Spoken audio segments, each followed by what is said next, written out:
Hello అండి. ముందుగా అందరికీ నాగు స్వయం సమాచారం ఛానల్‌కి స్వాగతం. ఈరోజు మన మనీ మోటివేషన్ విషయంలో ఏ విషయం గురించి అయితే చర్చించబోతున్నాను అంటే, ఈరోజు విశేషంగా మహాలయ అమావాస్య ఉండడం కారణంగా మీరు యొక్క చిన్నపాటి పనిని చేసినట్టయితే, మీరు ఈరోజు విశేషంగా లక్ష్మీదేవిని అట్రాక్ట్ చేయొచ్చని చెప్పొచ్చు.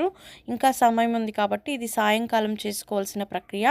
4:30 నుంచి 5:30 లోపు చేసుకోవాల్సిన ప్రక్రియ. ఏం లేదండి. ఒక చిన్నపాటి గ్లాసులో పచ్చి పాలు, ఆవు పాలనైతే పచ్చి పాలను తీసుకొని, లేదా ప్యాకెట్ పాలైనా సరే కొద్దిగా తీసుకొని, వాటిలో మంచినీటిని కొద్దిగా కలిపి మీరొచ్చేసి రావి చెట్టుకు ఈరోజు సమర్పించాలండి. రావి చెట్టు మొదట్లో గనక ఈ పాలను పోస్తే ధనాగమనం అనేది మంచిగా జరుగుతుంది. మీకు వీలుంటే ప్రదక్షిణలు కూడా చేసుకోండి. ఒక 9 లేదా 11. కాకపోతే చెట్టునైతే తాకే దాన్ని చేయకండి. ప్రదక్షిణల వరకు చేసుకోవచ్చు. తాకకుండా ఈ పచ్చి పాలను అటువైపు వేసేసి మీ యొక్క కోరిక ఏముందో చెప్పుకొనొస్తే మంచిగా